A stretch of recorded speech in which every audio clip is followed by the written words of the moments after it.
다시 만나 뵙게 돼서 반갑습니다. 특별히 제가 이 위에서 여러분들을 만나게 돼서 너무 감사하고요. 예, 이 위에 쓰게 해주신 우리 주님과 목사님께 참 감사드립니다.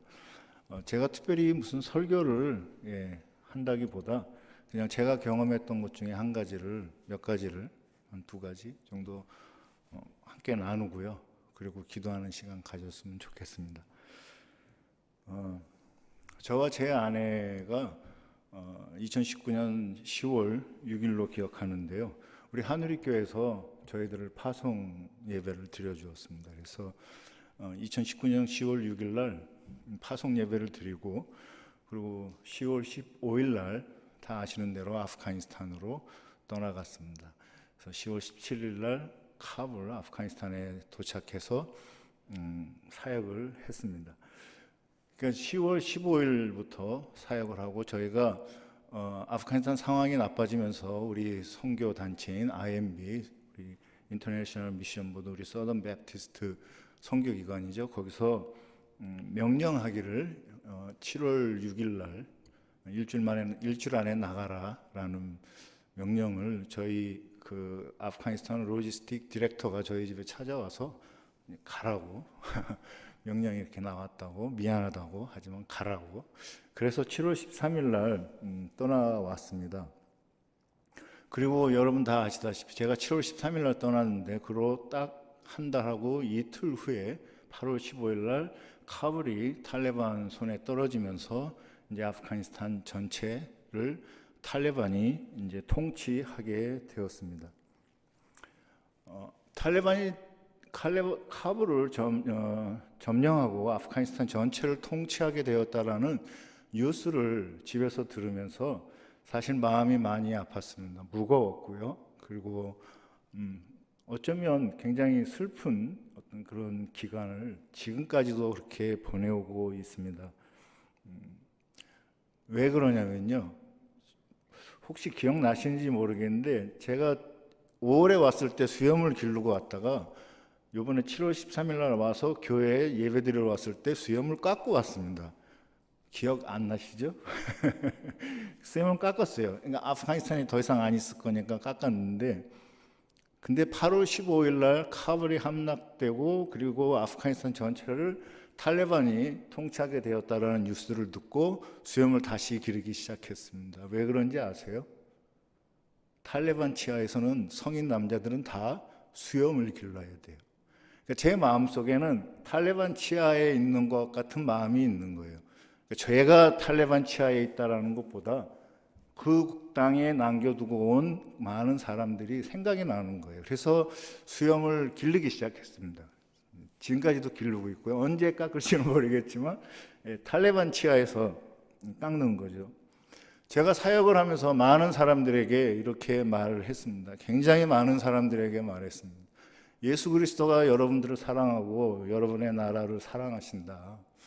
정말로 우리 예수님이 여러분들을 사랑하신다. 그래서 제가 우리 예수님이 나를 이 땅에 보내시고 여러분들을 의료적으로 섬기게 그렇게 하셨다.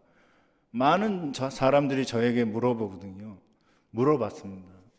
자기들은 여기서 나가려고 난리인데 당신은 왜 이 나라에 들어왔냐고 물어보는 거죠. 정말로 많은 젊은이들, 많은 사람들이 저에게 물어봤습니다. 왜 들어왔느냐고. 자기들은 나가려고 하는데.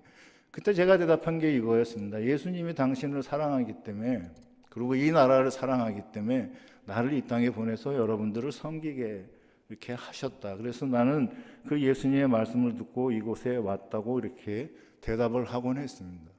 그러나 8월 15일 제가 그곳에서 나오고 8월 15일 카불이 아프가니스탄이 탈레반 손에 완전히 떨어졌다라는 뉴스를 듣고 제가 주님께 굉장히 회개한 게 있습니다. 물론 7월 13일 그 이전 일주일 전에 제가 로지스틱로부터 일주일 안에 나가라는 말을 듣고 철수하라는 말을 듣고 계속 마음이 무겁고 아프고 힘들었던 것이 이것입니다. 정상적으로 나오면 좋았을 텐데 어떤 연유였든지 간에 전쟁이 터지니 나가는 것이 참 마음이 아팠습니다. 그리고 그것이 하나님 앞에서 굉장히 죄송스러웠어요. 나를 부르시고 그곳에 보내시고 그곳 영혼들을 사랑하셔서 죄복음 증거하게 하셨는데, 전쟁의 남으로 인해서 우리 IMB는 어쩔 수 없이 IMB 소속의 선교사들을 다 철수시킬 수밖에 없는 상황이었지만, 그래서 저에게 일주일 안에 나가라고 그렇게 명령을 하고, IMB가 나가라고 하니까 저는 IMB의 말씀에 순종하는 것이 우리 주님의 말씀에 순종하는 것이라고 그렇게 생각하고 나왔지만, 그러나 마음속으로 이런 생각이 들었습니다. 예수님이 당신들을 그렇게 사랑하셔서 나를 보내고 여러분을 섬기게 했는데, 전쟁 중에 나는 혼자 여러분들을 전쟁터에 내버려 두고 나 혼자 도망 나왔다라는 생각이 계속 드는 겁니다. 사실 그 생각이 지금도 있습니다. 2달이 훨씬 넘었어요. 8월 15일로 따지면 한 달이 넘었고, 제가 아프가니스탄에서 나온 걸로 따지면 지금 2달이 넘었습니다. 그런데도 아직도 제 마음속에 왠지 모르게 그런 영적인 죄책감 같은 게 있습니다. 제가 아무래도 선교사라는 그런 목적을 갖고 그 땅에서 살았어서 그랬는지 모르겠지만, 전쟁 중에 전쟁이 발발하고 카불이 함락될 것 같다라는 그 상황쯤 돼서 우리 단체에서 나가라고 해서 나왔지만, 왠지 모르게 그렇게 사랑하고, 그래서 주의 복음 증거하고 예수님이 그렇게 여러분들을 사랑한다고 얘기했던 그 사람들을 다 전쟁터에 남겨놓고 저 혼자 도망 나온 것 같아서 너무 죄책감이 있었습니다. 그래서 하나님께 엄청나게 회개의 기도를 했습니다. 지금도 물론 마찬가지입니다. 기도하려고 하면 꼭 이 말이 꼭 나옵니다. 주님, 저는 죄인입니다. 저를 용서하여 주옵소서. 제 마음속에 회개의 기도를 하면 우리 주님께서는 또 사랑과 긍휼과 은혜가 풍성하신 우리 하나님이시니까 저에게 위로를 해주시죠. 그리고 제가 나올 수밖에 없었던 그런 이야기도 해주시고, 그러면서 제 마음속에 있는 어떤 아픔과 괴로움과 죄책 같은 것들을 쓰다듬어 주시죠. 그리고 위로해 주세요.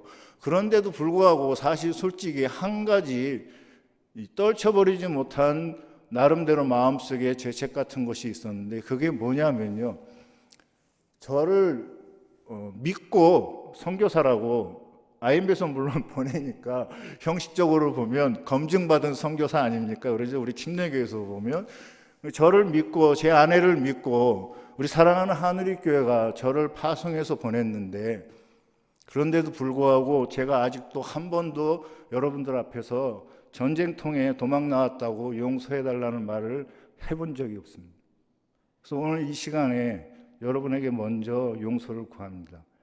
전쟁 중에 많은 사랑하는 사람들을 거기다 놔두고, 복음을 전한 사람들을 전쟁통에 놔두고 혼자 철수한 저를 용서해 주시기 바랍니다. 우리 성도님들께서 저를 용서해 줬을 줄로 믿습니다. 아멘 안 하시는 분은 용서 안 하실 거예요. 예, 정말입니다. 마음속에서요, 우리 하늘교회 성도님들의 용서가 너무 저에게 갈급했습니다. 그래서 언제 우리 목사님이 단위에 세워주시나, 언제 세워주시나, 그러면 올라오면 용서를 구해야 되는데, 그래서 오늘 이렇게 시간을 주셔서 얼마나 감사한지 모릅니다. 저를 용서해 주신 줄로 믿고 계속해서 저의 이야기를 하겠습니다. 그 나라에 살면서요, 제가 경험한 것들이 몇 가지가 있습니다. 그리고 제 마음과 제 영혼에 아주 잊어버릴 수 없는, 그리고 제 삶에 커다란 영향을 미친 몇 가지 일들이 있습니다. 저희 부부가 살았던 동네는 카불의 서쪽, 카불 시리의 서쪽에 다스테발치라는 동네인데요. 거기는 하자라라는 종족이 집단으로 모여 사는 그런 지역입니다. 한 200만 명의 하자라가 모여 사는데요. 이 하자라는 우리하고 동일하게 오리지널리 몽골리안들입니다. 그러니까 생긴 게 저희하고 비슷하고, 그리고 제가 직접 하자라 1살 미만의 아기를 제가 직접 확인을 해봤는데, 그 엄마 보는 데서 엉덩이를 이렇게 까고 보니까 푸른 반점이 있어요. 영락없는 몽골리안입니다. 그래서 저희는 그곳에서 사역을 하면서 이 몽골리안인 하자라 동네에서 사역을 했습니다. 그곳에서 살았어요. 여러분들은 안 가보셔서 모르시겠지만 거의 모든 외국인들은 그 중심가에 가장 안전하다고 하는 외국인들이 많이 모여 사는 곳에 모여 삽니다. 그런데 저희 부부는 하자라가 모여 사는 변두리에 어쩌면 가장 위험하다고 할 수 있는 지역에서 그렇게 생활을 하면서 하자라 종족들에게 주의 복음과 그리고 의료로 그들을 섬겼습니다. 하자라를 섬긴 데는 여러 가지 이유가 있을 것으로 봅니다. 물론 제가 선택한 건 아니에요. 제가 카불에 가니까 하자라 지역으로 저를 보내더라고요. 물론 같은 몽골리안이고 에이시안이라는 것 때문에 저희 IMB에서 그렇게 결정했는지 모르겠지만 제가 하자라 지역에 가서 사역을 하고 나서 지금 생각해 보면 정말로 완벽한 하나님의, 우리 예수님의 계획이 있었다라는 생각이 듭니다. 왜냐하면요, 전 세계에 흩어져 있는 수백만 아프간 난민들 중에 80%가 하자라입니다. 제가 아프가니스탄에서 21개월을 살면서 세계 아프가니스탄 난민의 80%를 차지하고 있는 하자라 종족을 섬기게 우리 주님께서 하셨다라는 거죠. 제가 선택한 게 아니라 주께서 저로 하여금 그 하자라를 섬기게 하셨다라는 것입니다. 이것이 하나님의 은혜 속에서 보면 지금 당장은 전쟁통에 아프간 사람들에게 주의 복음이 증거되어지기 어려운 아픔이 있지만, 그러나 먼 미래를 바라보면 어쩌면 하나님의 더 큰 뜻이 제 안에 저를 향하여 그리고 저를 통하여 이루시려고 하는 하나님의 큰 뜻이 있지 않나 하는 믿음이 생깁니다. 다 아시는 대로 제 아내는 RN입니다. 간호사예요. 아프가니스탄은 지금도 마찬가지고 탈레반 치하에 마찬가지고 그 전에도 종교 비자를 허용하지 않고 인정하지 않는 그런 나라에게 선교 사역을 하기 위해 들어갈 때는 다 워킹 비자를 받아 들어갑니다. 그래서 제 아내가 RN이라서 이제 메디컬 쪽으로 워킹 비자를 받아서 들어가서 사역을 했습니다. 제 아내는요, 하자라 지역 안에서도 하자라 지역이 굉장히 가난한 동네입니다. 그 지역 자체가 커뮤니티가 가난한 커뮤니티인데 그 중에서도 정말로 하자라에 가난한 사람들이 모여 사는 산동네, 미국식 산동네가 아니고요, 한국 옛날 산동네 같이 정말 그 가난한 사람들이 모여 사는 곳에서 사역을 했는데요. 산동네의 임산부들과 신생아 그리고 산모들을 관리하고 교육하고 건강 체크업해주고 문제가 생기면 병원으로 데려가고 뭐 영양제도 주고 약도 주고 그리고 어떤 경우에는 음식도 주는 어떤 그런 사역을 했습니다. 왜 그 사역이 필요했냐면요, 그 나라는요, 그 하자라 그 지역에서요, 보통 보면 한 가정의 아이들이 6에서 8은 되는 것 같아요. 자녀들을 그렇게 낳습니다. 얘기해 보면요, 그 중에 한 2-3명은, 그러니까 그 중에가 아니라 6명을 낳았다고 한다면 아마도 9은 낳았을 것인데 3은 낳다가 사망하는 거죠. 2이나 3은 사망해요. 그래서 2-3이 사망하고 6명의 아이들을 양육하는 가정이 굉장히 많습니다. 그렇게요, 출산 중에 태아나 산모의 사망이 굉장히 높은 나라가 아프가니스탄이고, 그 중에서도 제 아내가 사역했던 그 다스테발치의 산동네가 굉장히 열악했던 곳입니다. 그런 곳에서 의료 사역을 제 아내가 굉장히 열심히 했습니다. 제가 한 2번 따라가 봤는데요, 따라다니고 싶지 않더라고요. 이렇게 산에 차를 타고 가면 이 비포장 산길에 막 이렇게 막 움직이다가 딱 부딪히고 막 엄청 고생합니다.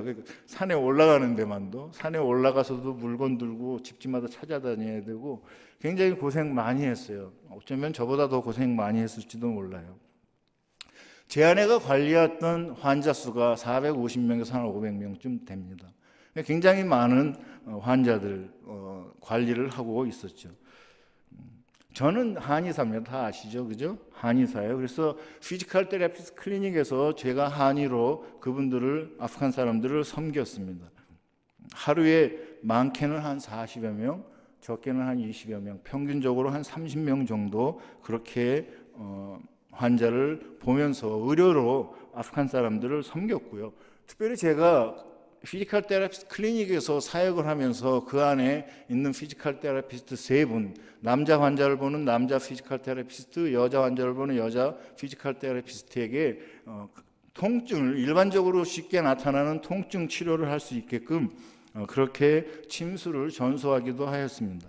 예를 들면 요통, 견통, 슬통, 류마티즘 이런 것들을 스스로 치료할 수 있게 그렇게 침 치료를 가르쳐주고 있었습니다. 그러던 중에 하루는 저희 집에서 약 400m 정도 떨어진 곳, 병원이 있는데 떨어진 곳에 저희 집에서 한 400m, 300에서 400m 정도에 떨어져 있는 곳에 산부인과 병원이 있었는데 그 산부인과에 탈레반이 테러를 했습니다.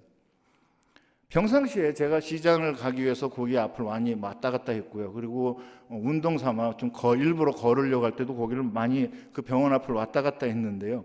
탈레반 테러리스트들이 산부인과 병원에 쳐들어갔어요. 폭탄을 던지고 자동소총을 난사했어요. 그날 신생아 3명과 아기 낳고 그 안에 있던 엄마들 20여 명이 사망한 테러가 있었습니다.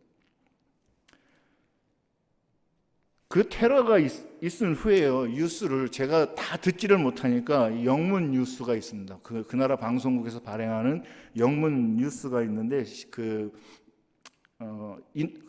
인터넷 신문 같은 거요. 그걸 보니까 테러를 행한 주체인 탈레반이 자기네들이 그 테러를 이렇게 했다라고 얘기하면서 그 이유를 말하는데 그 이유가요, 외국인이 이 병원의 산부인과를 지원하고 있어서 테러를 했다는 것입니다.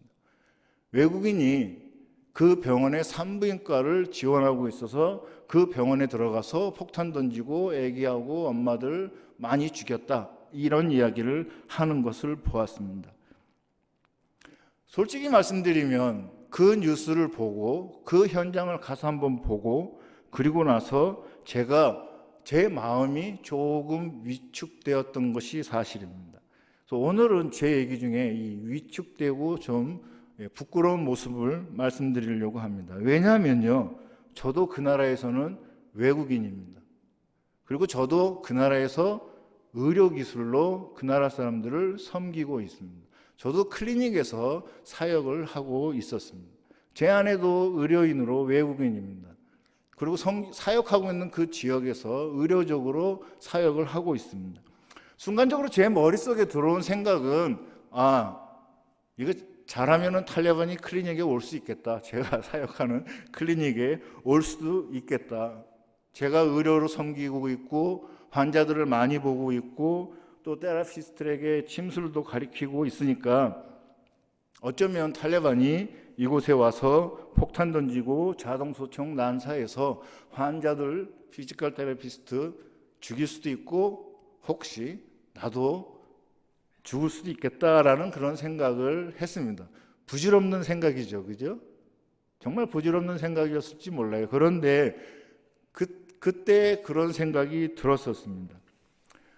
제가 2004년 10월에 한의사 면허증을 캘리포니아에서 따고요.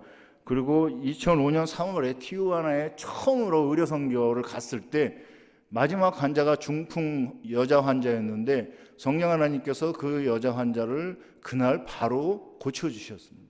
그래서 중풍이 말 그대로 성경에 나와 있는 말씀 그대로 중풍이 벌떡 일어나서 박수치고 찬양하고 자기 발로 걸어서 집에 갔습니다. 2005년 8월에 파라과이에 의료 선교 갔을 때요, 계단에서 굴러떨어진 여자분이 척추가 완전히 망가져서 혼자서 절대로 팔도 못 움직이고 남편이 간신히 안고 온 여자분을 침 놓고 기도했을 때 성령 하나님께서 고쳐주셔서 자기 발로 걸어 나갔습니다. 중풍 환자 났고요. 여러분이 다 아시다시피 제가 2007년부터 2013년까지 뉴멕시코에서 인디안 선교 사역을 했는데 그때 귀머거리가 귀가 열리는 기적도 우리 주님께서 베풀어 주셨습니다. 귀머거리가 귀가 열렸어요. 침을 놓고 기도하니까. 뿐만 아니라 마비됐던 손에 신경이 돌아오고 간암으로 인해서 엄청나게 있었던 통증이 사라지고 많은 질병들이 그냥 낫는 거죠. 제가 파라과이에서 의료 선교했을 때요, 하루에 얼마나 환자들이 침만 꽂고 기도하면 환자가 팍팍팍 낫는지 성령 하나님께서 고쳐주시는지 하루에 110명 침을 놨습니다. 기록이에요. 제 개인 기록. 하루에 110명. 그만큼 성령 하나님께서 많이 치유해 주셨어요. 제가 선교지에 가서 침을 놓고 기도하면 성령 하나님께서 막 일으켜 주시는 거예요. 치유해 주시는 거예요. 나보 인디안 선교할 때요, 너무 침을 놓고 기도하고 그러면 잘 성령 하나님이 고쳐주시니까 많은 청년들이 가는 데마다 저에게 별명을 지어줬습니다. 나바오 인디안 선교지에서요. 뉴멕시코에서. 제 별명이 뭐였는지 아십니까? The Lord of Needles. 바늘의 제왕. 반지의 제왕이 아니고요. 바늘의 제왕이 제 별명이었습니다. 그만큼 성령 하나님께서 정말로 많이 고쳐주셨어요. 기적도 많이 베풀어 주시고요. 정말 침 꽂고 기도하면 벌떡벌떡 일어나고 다 고쳐지고 그랬습니다. 그런데요, 그 테러, 산부인과 병원에 테러가 있었다는 그 뉴스를 보고 그 현장을 좀 갔다 온 다음에 제 마음속에 이런 생각을 했습니다. 이곳에서는 이런 기적과 같은 치유가 일어나면 안 되겠다. 이 부끄러운 고백입니다. 이 주님이 부르시고 보낸 선교사가 가서 기적이 일어나고 막 사람들이 벌떼같이 와서 예수 그리스도 확 증거하고 그래야 돼, 그랬다 뭐 이런 이야기를 해야 되는데 사실 부끄럽게도 그런 생각을 했었습니다. 이곳에서는 기적과 같은 치유가 일어나면 안 되겠다. 내가 너무 유명해지면 안 되겠다. 환자가 적당히 와야 되겠다. 더 중요한 거는요, 탈레반의 귀에 저라는 존재가 알려지면 안 되겠다라는 생각을 했습니다.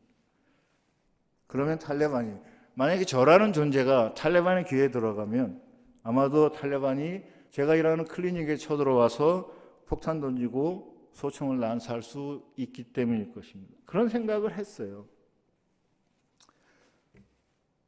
정말로 많은 경우 성령 하나님께서 기적을 베풀어 주시고 많은 환자들을 치유해 주시는 것을 경험한 저도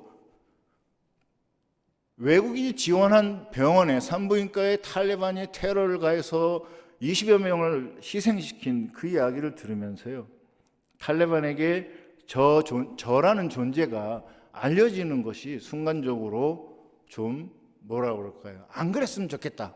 그런 일이 안 벌어졌으면 좋겠다라는 생각을 했던 거죠. 너무 부끄러운 생각 아닙니까? 그죠? 기적이 일어나지 않았던 것에 안도하는 저를 발견하기도 했습니다. 솔직히 말씀드리면요, 제가 클리닉에 병원에 있을 때 환자들이 정말로 일반 병원, 미국으로 말하면 일반 대형 병원에 중환자들 엄청 많이 왔습니다.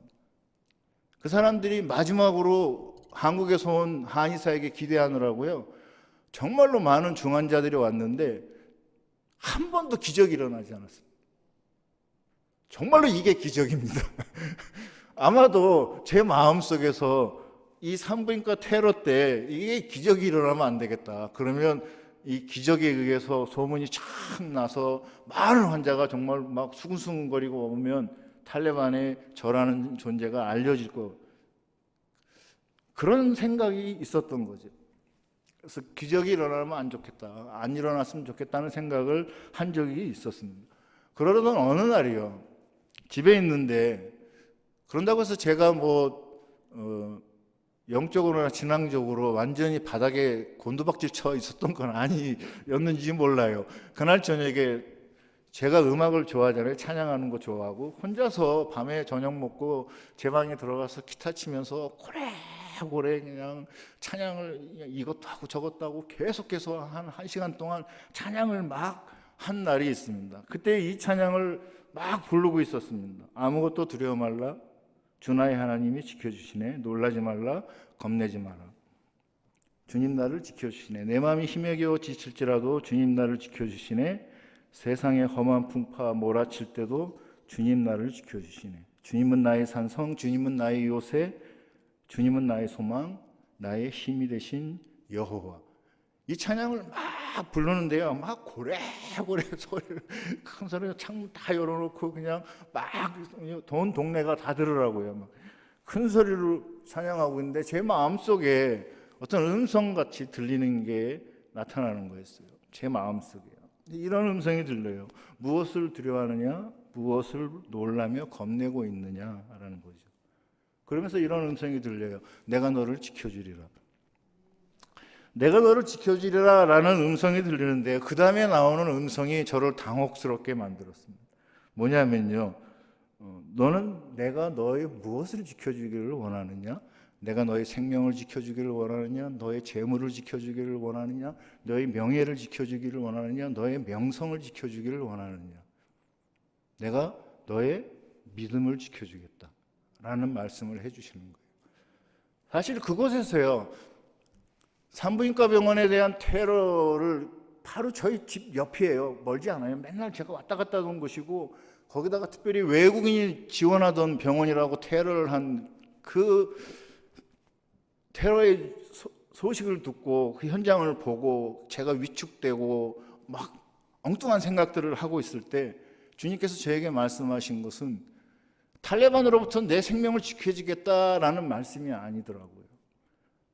네가 거기서 있을 때 네가 정말로 네가 선교사로서 명예와 어떤 명성을 얻도록 내가 너를 그렇게 지켜주겠다 이 말씀하시는 것이 아니라 나의 믿음을 지켜주겠다고 그렇게 말씀하시는 겁니다. 사랑하는 성도님들, 우리 주님은 우리들의 산성 되시고 요새 되시고 우리의 소망 되시고 방패 되시고 우리의 힘 되신 줄로 믿습니다. 아멘. 사랑하는 성도님들은 이렇게 지금 교회에 와서요, 찬양하고 예배하고 기도하고 말씀 들을 때 정말 우리 주님께서요, 여러분들이 무엇을 지켜주시기를 원하시나요? 여러분의 생명입니까? 여러분의 건강입니까? 여러분의 명예입니까? 여러분의 명성입니까? 아니면 여러분의 자녀들의 축복입니까? 무엇을 통해서 여러분들을 지켜주기를 원하세요?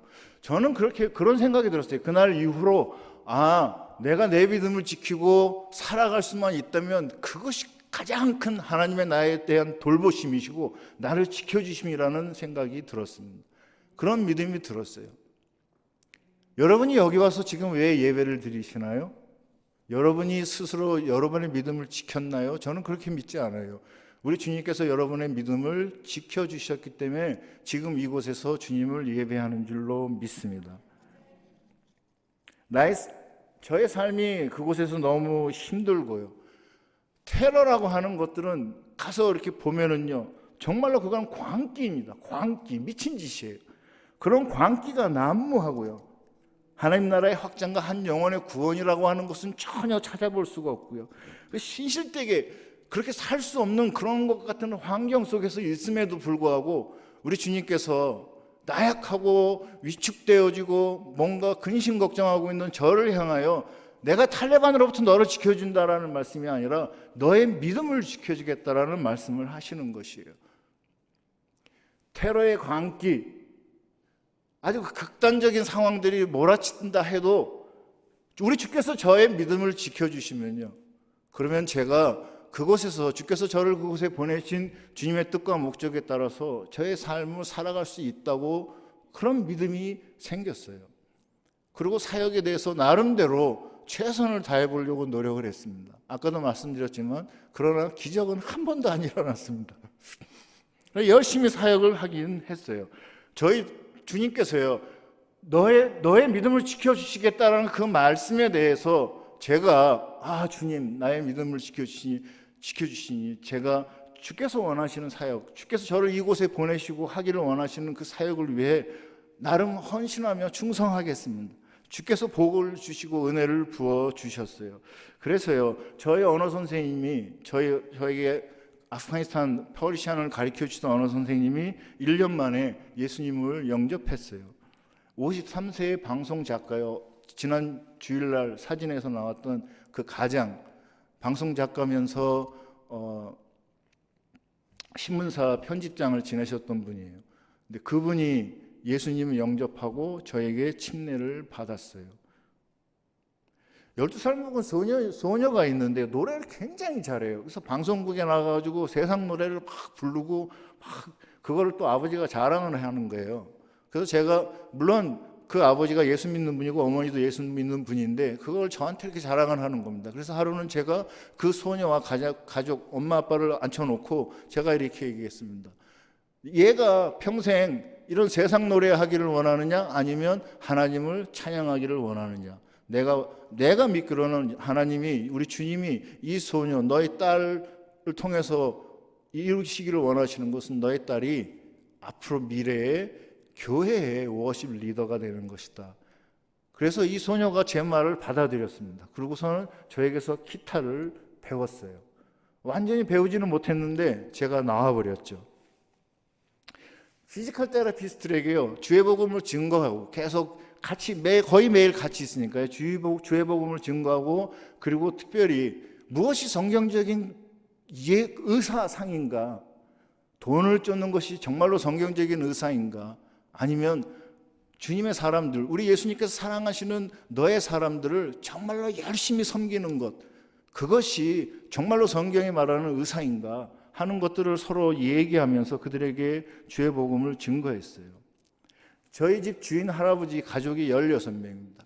다 모였을 때 찬양하고 말씀 증거하고, 물론 그 할아버지가 절대로 말씀을 받아들이진 않았지만 그러나 저 나름대로는 열심히 했습니다.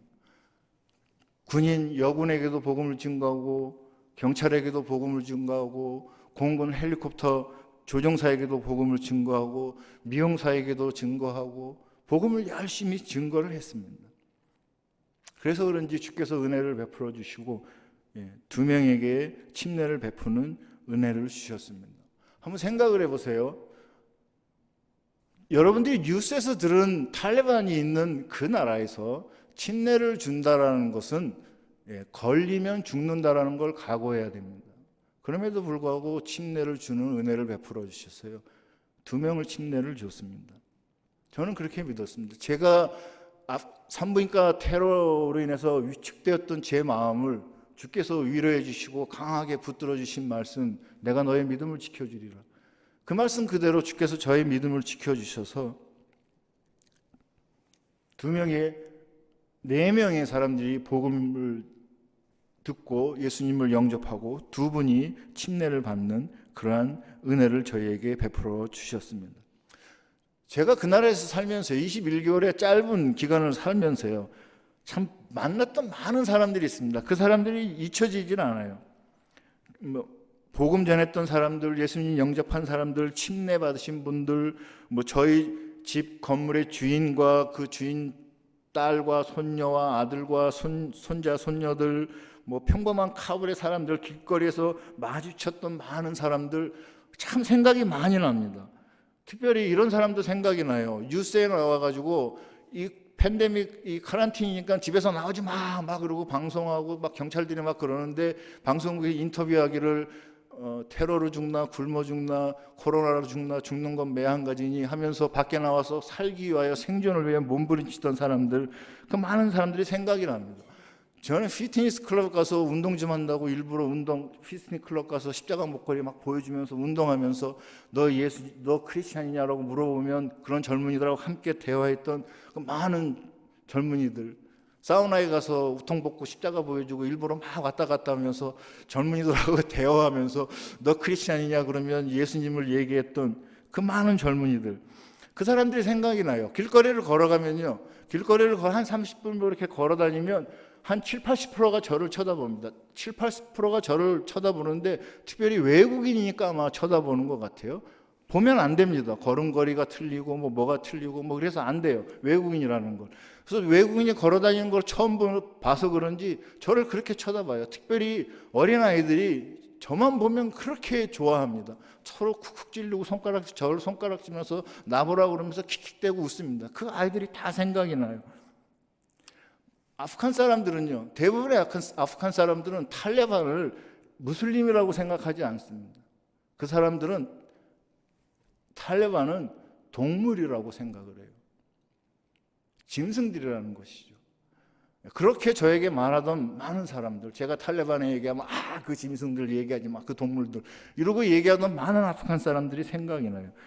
이 많은 아프간 사람들이 생각이 나는데 특별히 제 머릿속에서 지금까지 떠나지 않는 사람들은 저희 부부를 통해서 예수님을 영접했지만 아직 그곳에 남아있는 사람이고요, 저희 부부를 통해서 침례를 받았지만 그러나 아직도 그 나라에 있는 사람들입니다. 아직도 그 나라를 탈출하지 못하고 그리고 숨어서 신앙 고백하며 예수님을 찾고 있는 사람들이 생각이 납니다.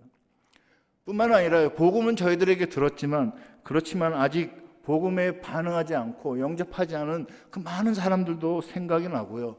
더 이상 어쩌면 아프가니스탄 그 안에서는 복음을 들을 수 있는 기회를 완전히 박탈당한 그런 많은 사람들이 생각이 납니다. 저희가 새도로 살던 건물의 주인 할아버지한테요, 7월 13일 날 저희가 나오면서 7월 10일 저녁에 가서 인사를 했습니다. 할아버지한테 인사를 했는데, 우리 주인 할아버지, 저희가 새도로 살았던 집주인 할아버지가 굉장히 무슬림으로 신앙이 좋으신 분이에요. 굉장히 좋으신 분이라서 저희하고 얘기하고 놀다가 갑자기 그 무슬림 그 사원에서 이렇게 소리가 나요. 와 하고 소리가 나면 갑자기 벌떡 일어나가지고 화장실 가서 손발 닦고 양탄자 딱 깔고 기도하는 분이에요. 어전이라고 그래서 하루에 5번 하잖아요. 무슬림들 그 기도 시간을 그렇게 기도하는 사람이에요. 저희가 와서 같이 놀다가도 그 시간 돼서 막 소리가 들리면 화장실 가서 손발 닦고 그리고선 정결하게 한다고 그런 생각이겠죠. 손발 닦는 게 기도하시는 분이에요. 그분이 그 이슬람 무슬림들이라면 다 가고 싶어하는 성지 순례인 사우디아라비아에 있는 메카와 메디나를 다녀오신 분이에요. 성지 순례를 하신 분이에요. 부부가요.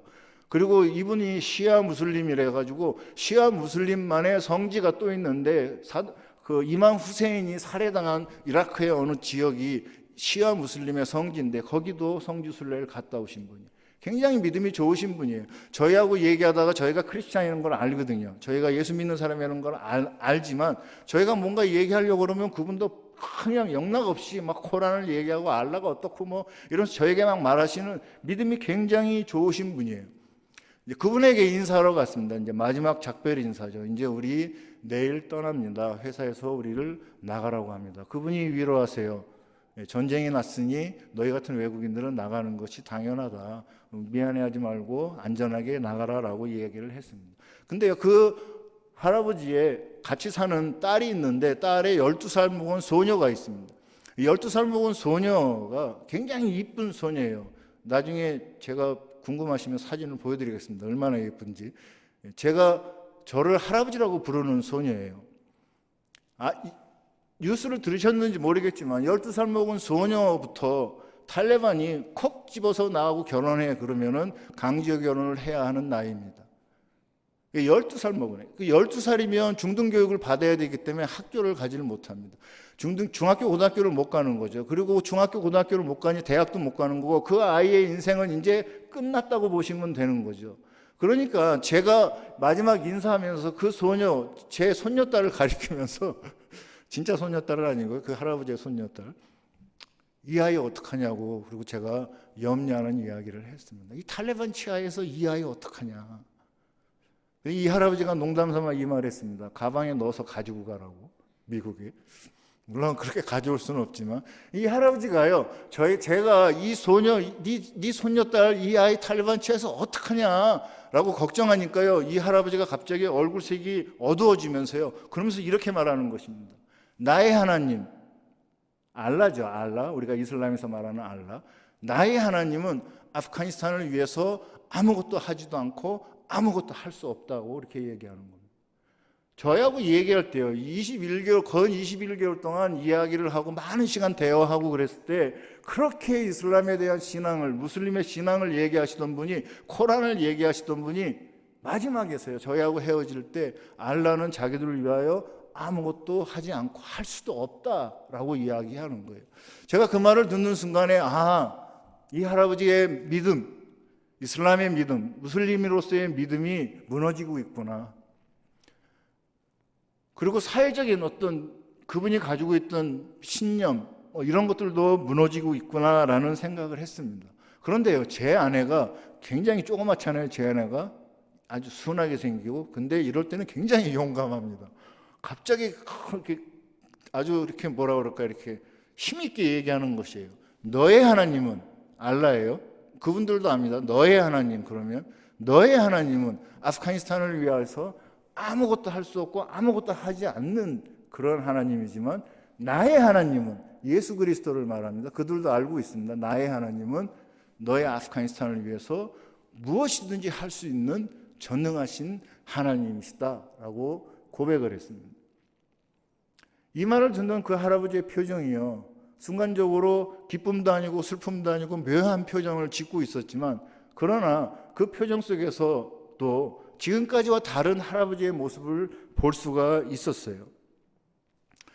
마지막으로 헤어지고 나올 때 제 아내가 그 가족들에게 이렇게 이야기를 했습니다. 우리 남편이 여러분을 위해서 기도해도 되냐고. 이거 제가 해야 할 말인데 내가 기도해도 되냐고 말해야 되는데 항상 저보다 먼저 이렇게 용감하게 얘기하는 게 제 아내입니다. 내 남편이 너희들을 위해서 기도해도 되냐고 이야기를 하는 거예요. 그랬더니 할아버지가 기도하라는 겁니다. 사실 지금까지 몇 번, 한 2번 정도 그 가족 전체가 모였을 때 기도를 했는데 그때는 한국어로 했습니다. 왜냐하면 제가 그 나라 언어로 기도할 수 있는 능력이 못 됐기 때문이에요. 헤어질 때도 솔직히 말씀드리면 제가 그 나라 언어로 기도를 유창하게 할 수 있는 언어 실력은 되지 않습니다. 근데 기도를 해도 되느냐? 할아버지가 기도해달라 얘기하는 순간적으로 짧게 기도했습니다. 뭘로 기도할 거예요, 하나님? 그랬더니 그 나라 언어로 기도하라고 이렇게 마음을 주시는 겁니다. 그래서 용기를 내서 그 나라 언어로 기도했는데요. 그 순간에 저희가 그래도 공부했던, 제가 나이가 있어서 단어를 외우면 잊어버리고 그래서 잘 못 외웠는데 그래도 한 번쯤 본 단어들이 많이 생각나게 해 주시더라고요. 그래서 제가 이렇게 기도했습니다. 저는 나의 하나님 주 예수 그리스도 전능하신 하나님이신 줄로 믿습니다. 나는 나의 하나님 예수 그리스도. 제가 꼭 예수 그리스도라는 말을 하는 이유가 있습니다.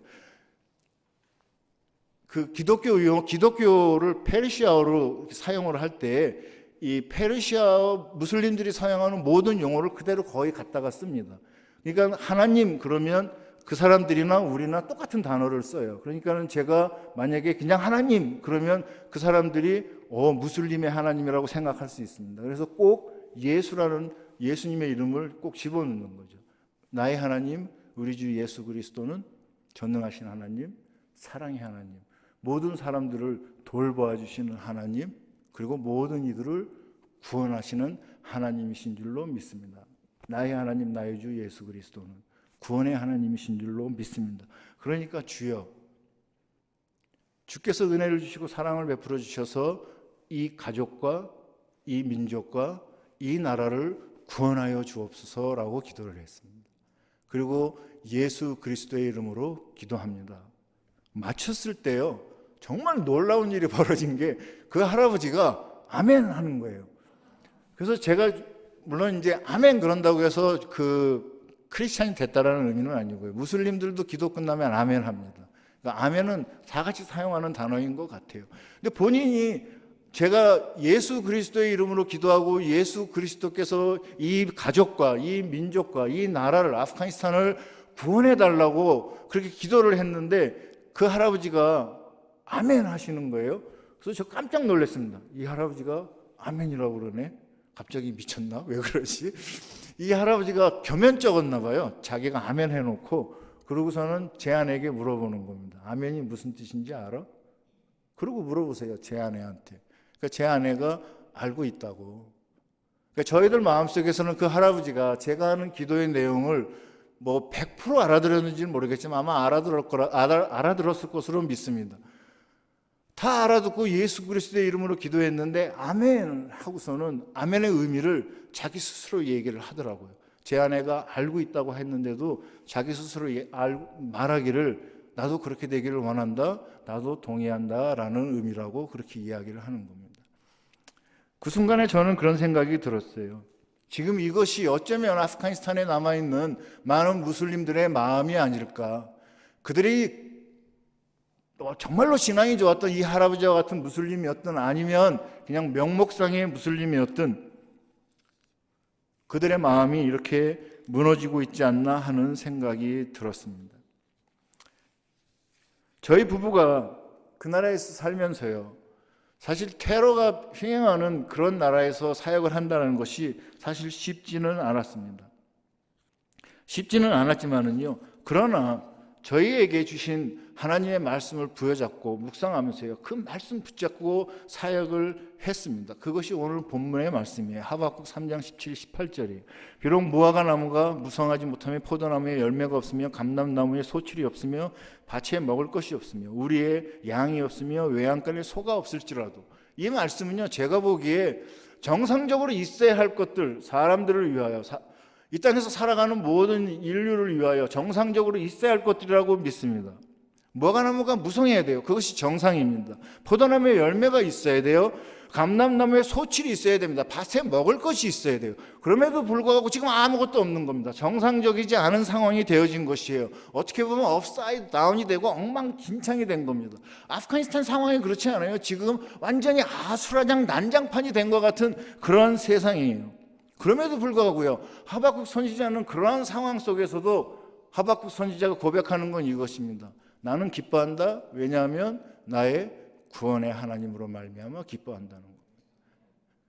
사랑하는 성도님들, 세상이 뒤죽박죽 아수라장같이 되어지는 것과 같이 법이 없고요, 하나님의 정의가 없는 것 같은 그러한 세상이 되어진다 해도요, 그러나 제가 믿는 것은 나의 하나님은 구원의 하나님이시라고 믿습니다. 나의 하나님은 나의 구원의 하나님이시고요, 우리의 하나님은 여러분의 구원의 하나님이십니다. 우리의 하나님은 우리의 구원의 하나님이세요. 그렇죠?